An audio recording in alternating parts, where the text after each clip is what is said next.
few weeks ago, we talked about our Ambassador Choice Garden. This is a garden here at our studio where we asked all of our volunteers to give us their favorite plant. And we took that list of all those plants and made a design and put in this garden.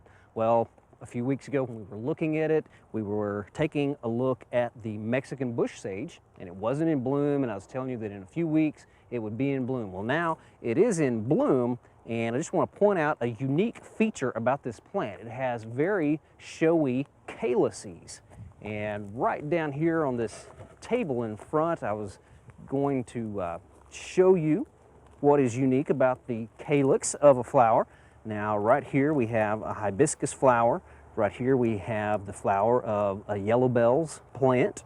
And the calyx is this little green part at the base of the flower, or the corolla. If you think about all of these parts of the flower as petals, the petals collectively, if they're fused together in a tube, or even if they're not, you can collectively refer to all of the petals as the corolla of the flower. Then the next little whorl of plant parts at the base, sort of on the outside of the corolla, is the calyx or calyces. We can see them on that. On the hibiscus flower, of course, we got the petals or the corolla, this whole thing here. And then these little green, not these little green leafy things, but these larger green things, those are the calyces of the hibiscus flower. You can see they're sort of that other whorl. These would be known as bracts. But if we look at the flower of a pepper, we've got a pepper flower, a little piece of a pepper plant here, but we've got the little white petals here, and collectively that's the corolla. The calyces, or the sepals, the individual parts of the calyx are known as sepals. We've got those little green things right there. And again, collectively, the sepals are the calyx. And you can see that when the pepper matures, the calyx is the cap of the pepper. And just got a few other plants here. This is a ruellia. And you can see that the calyx, or the sepals on this, they're sort of finger-like and they're green. Again, that whole thing is the calyx. The individual things are sepals.